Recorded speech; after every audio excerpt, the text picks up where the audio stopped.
Somebody call a doctor. I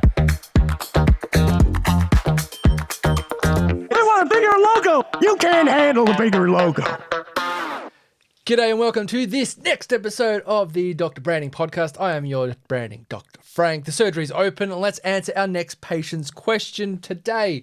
It comes from Kim in Sweden. Kim asks, when a client has agreed on a creative direction, do you send them your work in progress during the design process? Kim, thank you from Sweden. Okay, so what we're going to do is diagnose the problem and prescribe a solution to do better branding, as always, here on this Dr. Branding Podcast. Okay, Kim's question. Showing your work in progress during that process, client has agreed on a direction, so most likely you have made some maybe mood boards, or you've done some pre-work in terms of messaging perhaps, or some strategy to understand their purpose and values and things like that. But you get to the point where you are designing their visual output, let's say for a brand identity, and you need to do things like logos, colors, fonts, typography, any other kind of graphic elements like symbols and patterns and imagery. But then you get to a point where you're like, is this any good? Is this working? Does this fit the brief that we're working with? And does it mold with the right creative direction? And do I think that it would align with what my client is expecting? And so you get to this point of uncertainty. And I think this usually happens, especially in a one-person operation. If you have a one-person business, much like myself, where you don't have someone to riff off like you do in an agency. You don't have a team of other creative to really bounce ideas off and really collaborate in that respect. And so you're looking for maybe validation, or you're looking for just a good sense of, am I on the right track? I think it's kind of good. I think this could work. I'm a bit sure about a couple of these things, if they would align with their customers potentially, or align with them and they'd be proud enough to wear this on a shirt or whatnot. But this can also even apply in an agency sort of setting. If you're a freelancer, you come in and you might do some contract work, for a day rate or something like that, and you want to bounce it off the people within the agency and say, hey, am I on the right track here? Do we think this is good? And we get to this point of what I would I would diagnose as Designpox. And it's this kind of itch we get to want to show off our work, because I've talked about the uncertainty, but then there's this kind of itch that we, as creatives, we want to share with others to get that feedback, to see if what we're doing is good, maybe seek that validation as well, and want to present our work, for our clients to be happy, for maybe even other designers to give you accolade for what it is you're doing, and really, appreciate the work that you put in and find it inspiring and all the rest of it. But it's this itch, it's this design pox that just makes us want to prematurely share what we have been working on. But I think what can happen in instances like this is that, just like going to a bookstore and someone looking at all the different books on the shelf in a certain category and really judging on what the contents are going to be based on the cover. It's that age-old don't judge a book by its cover. And I think a client has no other choice than to do so without much idea of, will this actually look good? Will this fit my business? Will it be receptive to my customers? Can I see this in context? And they won't have a full picture of what it's going to look like on the shelf or on a billboard or all the rest of it. Look, you might show some mock-ups potentially. But I also find that you might get a client that isn't so au fait with design and branding, and this isn't their shtick, and it's not supposed to be. If it is, fantastic. But they came to you to help solve a problem. So they might turn around and potentially doubt you, doubt your ability and to be able to deliver a much higher quality output when they see only work in progress examples and not see the distinction between the two, I guess, and feel a bit nervous about what's going to happen if they see something that's very unresolved and then go, geez, Kim, are you going to be able to deliver this? And there's that unease, and we don't want that unease. So I think in terms of, showing that that unfinished outcome. I think a client is expecting a polished outcome in this respect. And I try and avoid this, having had examples of doing so, thinking that my client might be across this, can approach this with the right feedback in mind, rather than it expecting finished results.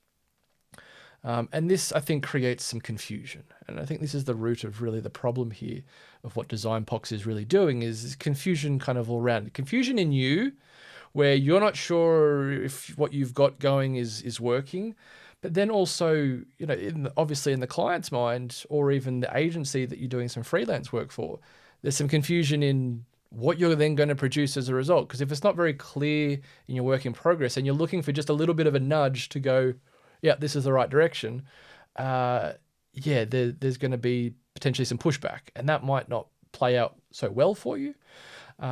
It might be received very well and feel very collaborative process-esque, where a client does want to feel hands-on and be a part of the process. But I think the other part to it is that it can really disrupt your own process. So you might feel quite confident in this and you just want to show it off like a little teaser kind of thing, maybe. That's the intention behind it, rather than looking for feedback. A client might not know what they need. They might not know what works best. And this could disrupt your process and take it down a different direction. Then you're having to do revisions when you haven't even really shown a full, realized, polished, resolved concept. And it disrupts your process, takes things out of timeline, and it creates doubt in your mind, their minds. It to me, there's nothing that seems overly positive when you weigh up the balance of pros and cons. So I think in terms of prescription of what you can do to potentially avoid this or approach it in a different way, Kim, is consider this at least, have a group of fellow creatives that you might connect with via social media, in a Facebook group that a few people that respond well to you, and you have a bit of dialogue with. For me, I have a group of maybe 3 to 4 people in my world that are fellow designers, where we can really riff off what it is we're doing in terms of either the visual output or other branding elements like messaging or the general concept or the strategy behind it. Because you're getting a different kind of feedback. The feedback that you would get from a client is based on finished, resolved concepts. Do we like it or not? Can we see this working? Are we confident in it?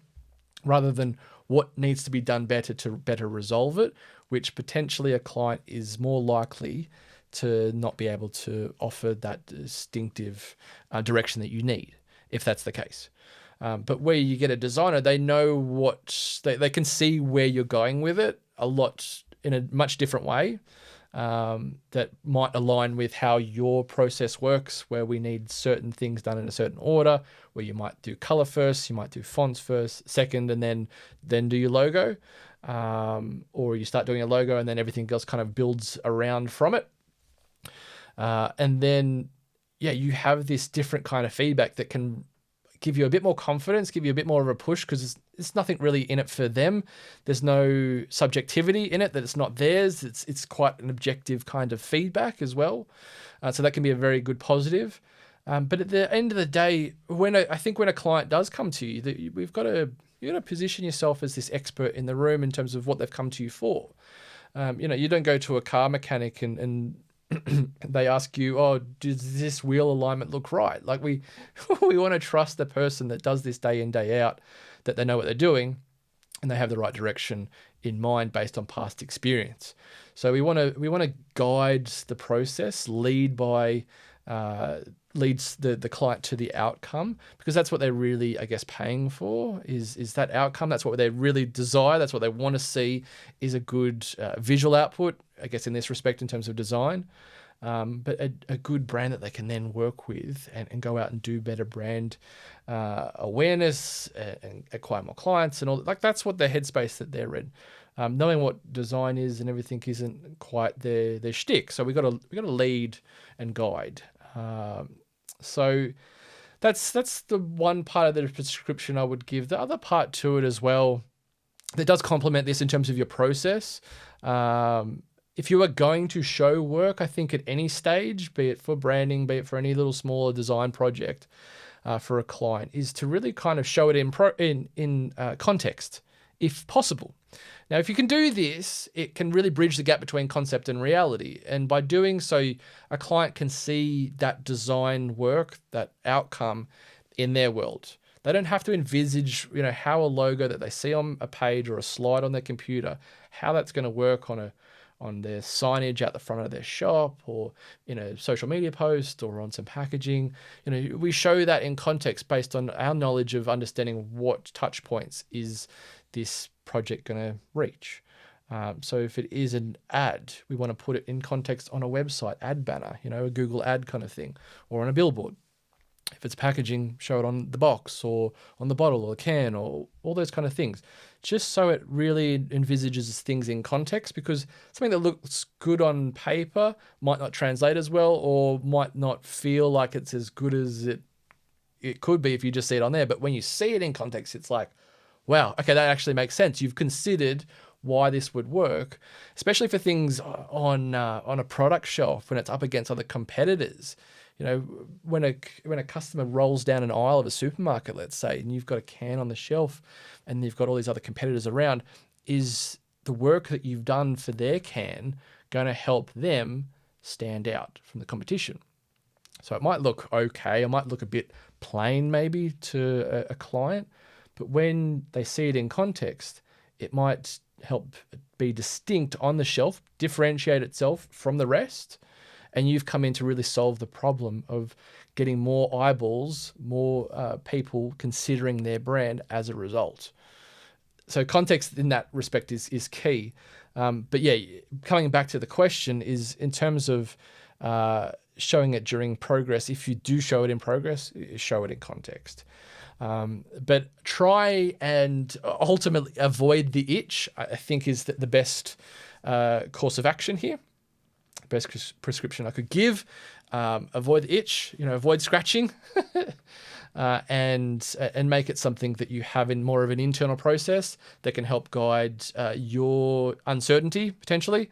Have a group of people around you that you can really bounce ideas off and feel confident that it works. But look, the thing I've found, if I didn't do all those things, I didn't show others, is as long as I can make sure that my branding works in context and see it play out and really push it to really resolved use cases like a website homepage and billboard advertising, and give like a really good go at how type and logos and color and everything comes together, and really stress test your work, you'll see if it does work. And then for you really got to have this gut feeling. You got to lean into your gut reaction to know that this is going to work. Because I always trust my gut. I think when I look at it in context, on paper, link it back to the brief as well, especially, and my gut is telling me that this is the right way to go, then you got to back that. And then so when you do present it in the end to the client, you wholeheartedly believe that this is the right concept for them based on X, Y, and Z in context. And for me, that has resulted in much more work being approved without revision, first go, and a client is happy. And that's what we're looking for in a process like this. So Kim, I hope that really helps you there. And for any of you watching out here and listening, I hope this gives you a bit of clarity on what you can do. So I hope that really helps everybody. Please take a piece of brand candy on your way out, my free resource guide to do better branding that you can get on your way out at g'dayfrank.com/candy. And you can make an appointment via that link as well if you have a brand related ailment. And I'll see you in the next appointment in my next episode. Bye everyone. Thanks for listening. The surgery is now closed. The Dr. Branding podcast is hosted by Reagan Frank McCrill, that's me, and for legal reasons I want to be clear that I am not a registered or qualified doctor. The premise for this podcast is that it is a satirical analogy for branding consultancy to help others with their brand success. This podcast is also sponsored by my branding business, G'day Frank. Say G'day today by booking a call with me at g'dayfrank.com.